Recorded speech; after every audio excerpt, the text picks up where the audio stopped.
არაერთი თეორია, ვიდეო, ფილმი თუ დოკუმენტური მასალა არსებობს ტიტანიკზე, რომელიც მოგვითხრობს, რომ კაცობრიობის ისტორიაში ერთ-ერთი ყველაზე დიდებული ხომალდი 1912 წელს საუთჰემპტონიდან გადის და მოულოდნელად აისბერგს ეჯახება და იძირება ოკეანის ფსკერზე.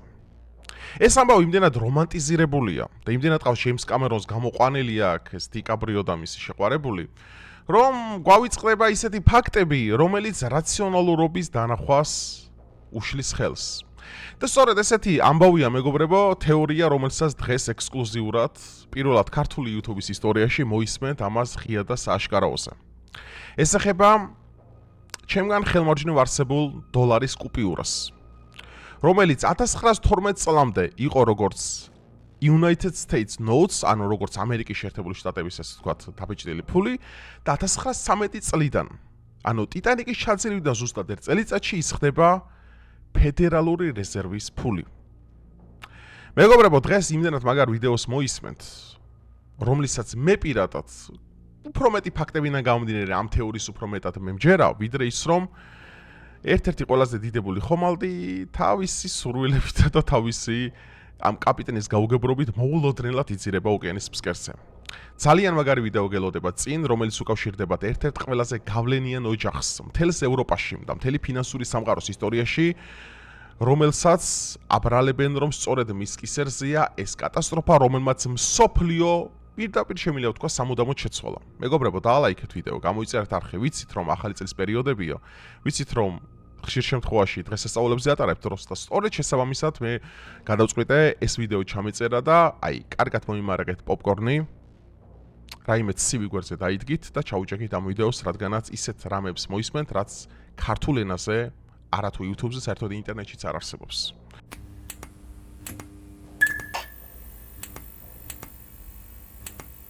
ევროპაში არსებობდა ესეთი გავლენიანი ოჯახი, რომელსაც როთშილდები ერქვათ, რომლის შესახებაც ახლა მე თქვენ გამოგიტანთ, აი ოფიციალური ChatGPT-ის ნარატივს და მივყვებით ამ თეორიას ჩვენ და წავიკითხავ თუ რეალურად რას ეყრდნობა ეს თეორია, რომ იყო ასეთი სამი ბანკირი ბრიტანელი, რომლებიც წინააღმდეგობაში იყვნენ ფედერალური რეზერვის დაარსებაში.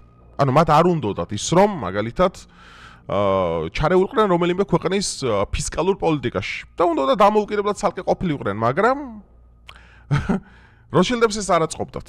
რადგანაც ხდებოდნენ, რომ ამერიკის შეერთებული შტატები ხდებოდა ინვესტიციურად მიმზიდველი ქვეყანა, მომავალი მას ძალიან დიდი ქონდა და საბანკო სისტემა აგახდებოდა გლობალური და ერთ დღეს ამერიკა აგახდებოდა მსოფლიო მთავარი კორპორაცია, რაც სინამდვილეში დღეს არის. ეხლა იწყება ნარატივი. ეს ძალიან საინტერესო თემა, მეგობრებო. აი დააკვირდით ეხლა ჩემ ამ სურათებს, დააკვირდით ეხლა. ორი რამოდენიმე წუთი დავაპაუზოთ, გადავიდეთ, ოფიციალური ნარატივი წავიკითხოთ. ეხლა მოისმენთ თქვენ ისეთ მსჯელობას, რომ აი აქამდე ჯეიმს კამერონის გადაღებული ფილმი სასაცილო მოგეჩვენებათ. მოდი გავყვეთ ამ ყველაფერს. მოდი აგერ ChatGPT 5.2, სხვათა შორის გეტყვით რომ ChatGPT გახდა $7. შეგიძლია შეიძინოთ უკვე მეგობრებო, ადრე თუ ღირდა 22.59 ცენტი, შემცირდა გარკვეული რეგულაციებით და გახდა $7, შეგიძლია ისარგებლოთ და ძალიან მაგარ ცოდნას მიიღებთ. მოდი ხა დავიწყოთ დიალოგი ამის შესახებ, რა არის ეს თეორია. მიამბე შეთქმულების თეორიაზე თუ როგორ უკავშირდებათ როთშილდებს ტიტანიკის ჩაძირვა დეტალურად.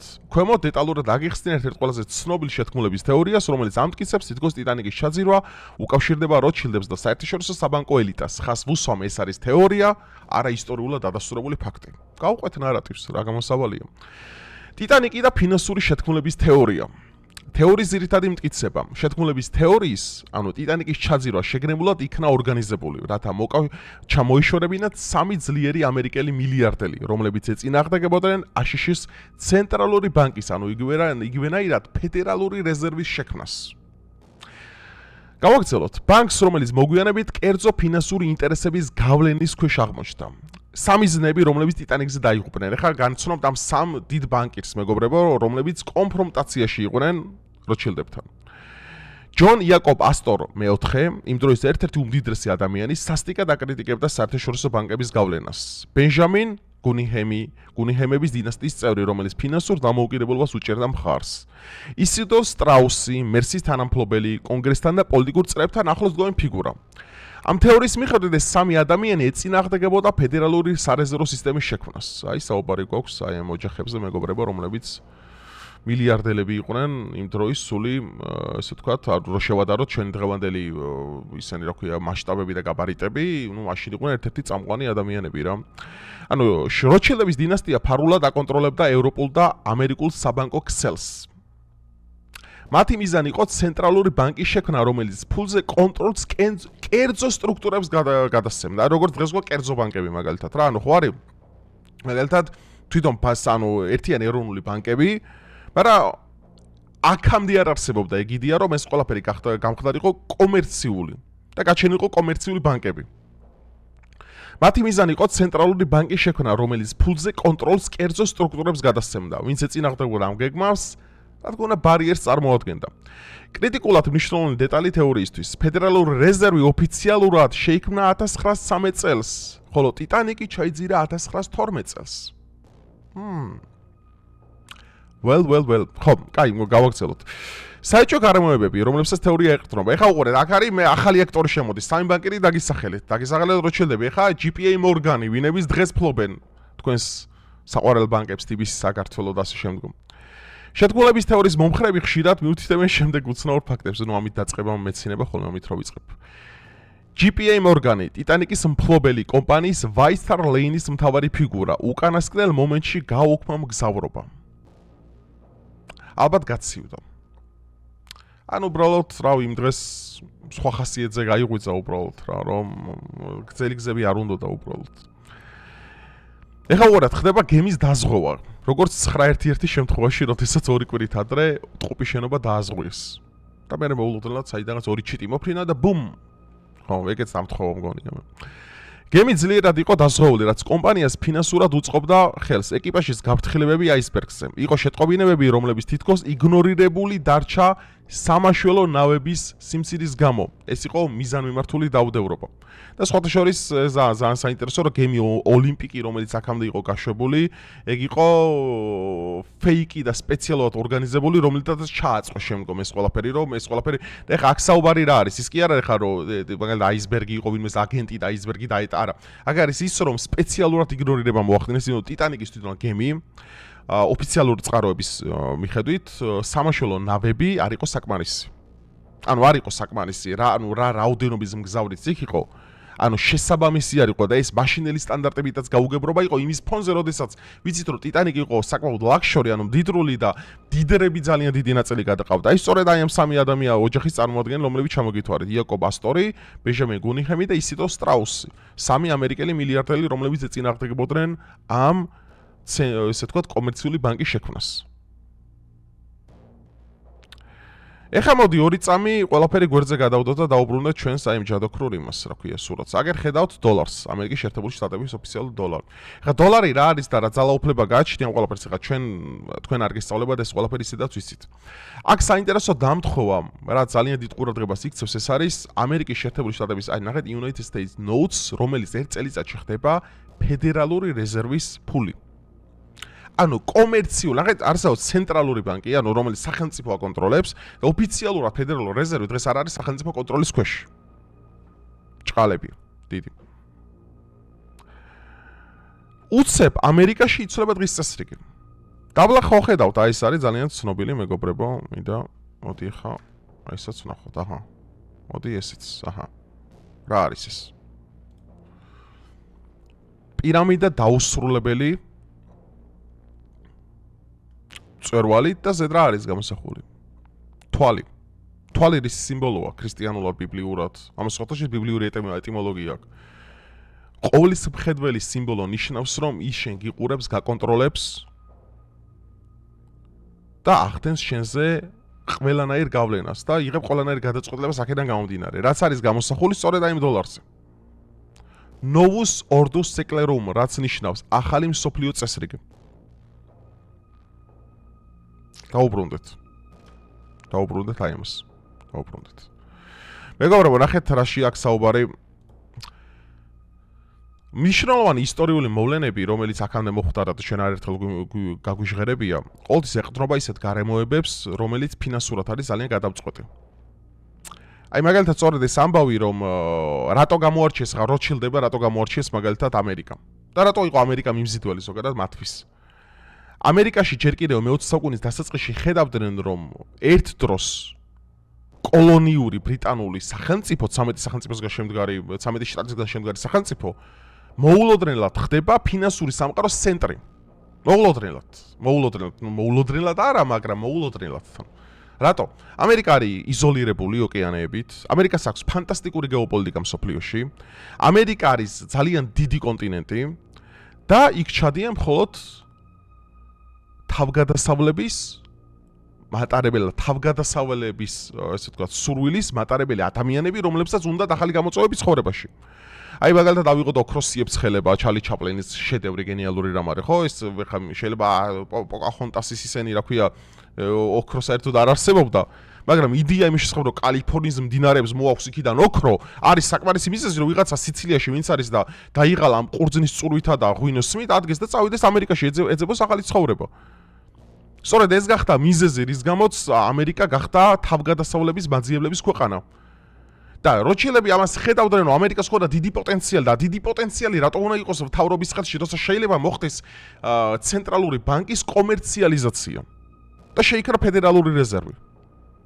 ვინ აკონტროლებს ფედერალურ რეზერვს? ვერ გაიგებთ მაგას ვერასდროს.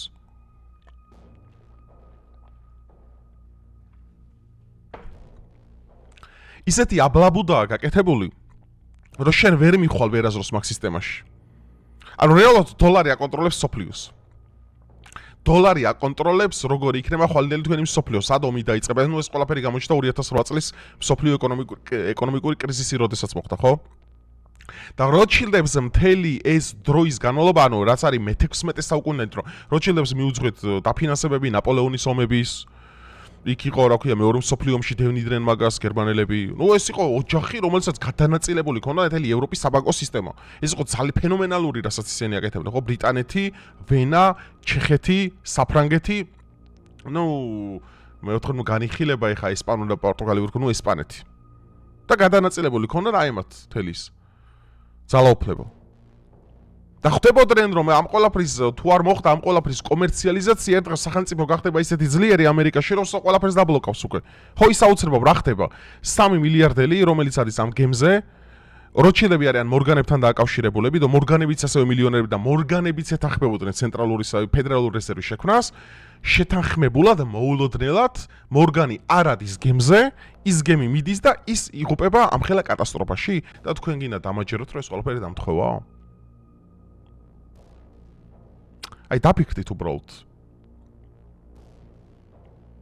აი ესეთი დონის სოფლიო ივენთები თქვენი აზრით დამთხოვით ესე უბრალოდ ხდება? მე არ ვამბობ, რომ ტიტანიკი ძალით ვიღაცამ დააჯახეს, არა, მაგრამ სპეციალურად შეუშვეს იმ ზონაში, სადაც სურავი აისბერგები იყვნენ თან ღამით. სრული კონტროლის გათიშვა, აბსოლუტურად იგნორირება, სამაშველო ისენი. თითქოს ბუნება ეძახდა, რომ ეს უნდა ჩაიძიროსო. თითქოს ეს უნდა ძალიან საინტერესოა. ეხა მე მესმის, რომ ეს ძალიან გიჟურად ჟღერს ეს ყველაფერი, მე მესმის ამ ყველაფრის, მაგრამ როგორ შეიძლება ჩვენ ამას დამთხოვა უწოდოთ, რასაც ეხა ჩემგან ხელმარჯვნივ ხედავთ. აი როგორ შეიძლება ამას ჩვენ დამთხოვა უწოდოთ? დოლარმა იცვალა ფერი, ხალხო. დოლარმა სახელი იცვალა.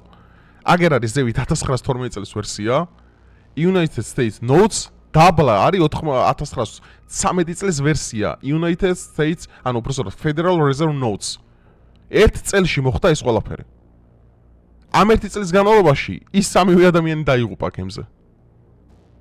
რომელსაც საკუთარი სამაშველო ნავები ქალებს მიცეს. ნუ ქალებმა კი გადაიბარეს ძალაუფლება, მაგრამ იმით მანიპულირებას რა უნდა ხო ეხლა, სასაცილოა. და ჩვენ ეს ვიცით, ტიტანიკზე ძალიან მდიდარი ადამიანები იყვნენ. ეს დაშე ჯეიმს კამერონის ფილმშიც ასეა. არ ვიცი, სიმართლე გითხრათ, იცით? ესეთი რაღაცები ჩვენ თუ დავიჯერეთ, რომ არის დამთხოვა, ძალიან გულუბრყოლოები გავხდებით ცხოვრებაში.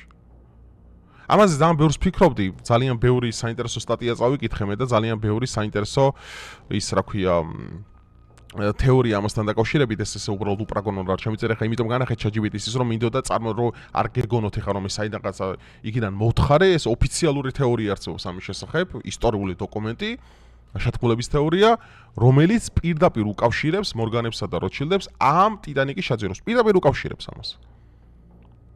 რომ ფინანსური მონოპოლია რომ მოეპოვებინათ შეერთებულ შტატებში, გააკეთეს და შემდგომ რა ამერიკა ჩაიგდეს ხელში. ვინც აკონტროლებს დოლარს, ის აკონტროლებს ადამიანს. ვინც აკონტროლებს ფინანსურ ქსელებს, ის აკონტროლებს მსოფლიოს. სხვადასხვა იაკობ როტშილდს ბრიტანელი საგრაფოს ერთ-ერთ მაღალჩინოსად წარმოადგენს, რომელსაც ისრაელის სახელმწიფოს წარმოშობაც მიუძღვის მას, ხო, იაკობ როტშილდი სულ ახალხანს გარდაიცვალა 4 წლის წინ. მას აქვს ესეთი ძალიან საინტერესო გამონათქვამი, რომ ის კი არ არის მთავარი თუ ვის აქვს ფული. და ის კი არა მნიშვნელოვანი ვინ არის მილიარდელი, არა. ის უფრო მთავარია, ვინ წყვიტავს, ვინ იყოს მილიარდელი და ვინ არა. ეს არის როტშილდის ოფიციალური სიტყვები. ძალიან საინტერესოა რა. და თქვენ წარმოგიდგენიათ, რომ ეს ყველაფერი დოლარზე ამ ნიშნის პოვნა ნოვუს ორდუს ეკლერომ, აი ეს ნახეთ ლათინური იმებით გამოყვანილი სცენი, პირამიდის სიმბოლო, როგორც ენერგეტიკული ველი, თვალი მის ზევით, რომელიც განასახიერებს ყოვლისხედელ თვალს, ახალი მსოფლიო წესრიგი, დაუსრულებელი პირამიდა, ეს დამთხევაა? მართლა რეალურად მაინტერესებს, იქნება დამთხევა. ანუ გულუბრყვილოები ხო არ უნდა კითხვების დასვის უფლება ხო ყველას გვაქვს. მე არ ვამტკიცებ 100%, ეს არ არის 100% მტკიცებ, რომ ეს ესე მოხდა. ეს არის თეორია. და ძალიან საიჭო გარემოებაა, რომ ეს თეორია არის. აი მე გირჩევთ კიდე წაიგითო თქვენ რაღაცეები. მან დეტალებია კიდე ძალიან საინტერესო დეტალებია იქ, ხო? მორგანი რატო არ არის გემზე? რატო დააზღვია ტიტანიკი საერთოდ? აი 911-ის ყუპის შენობა დააზღვია, ბიჭო. მისმა მფლობელმა. ანუ საკუთარი შენობა ერთი კვირით რო აზღვევდა ტიტანის ერთი კვირა, საიჭო გარემოება არ არის? აი მართლა მაინტერესებს თქვენი აზრი. ისის საიჭო გარემოება არის დამთხვა ერთ წელიწადში რომ დოლარის კუპიურა იცვლება. ერთ წელიწადში რომ ფედერალური რეზერვი დაარსდა. არ ვიცი, მე კიდევ ერთხელ ვამბობ, რომ ესაა ძალიან საინტერესო თეორია, შეგიძლიათ გაიცნოთ, შეგიძლიათ გადახარშოთ, ყველაფერი ნახოთ მეგობრებო. უბრალოდ ერთი რამე რაც მინდა იცოდეთ, რომ სიმართლეა. თქვენ უნდა გაარჩიოთ რა არის სიმართლე, თქვენ უნდა გაარჩიოთ რა არის ტყუილი. მე არაფერს არ გახხოვთ ამით თავზე, ეს არის ჩემი მოკრძალებული აზრი, ასე ვთქვათ. და ყველა თეორიას აქვს არსებობის უფლება, იმ თქვენ დაწერეთ კომენტარებში რას ფიქრობთ ამასთან დაკავშირებით, მართლა გულწრფელად მაინტერესებს თქვენი აზრი. დროებით.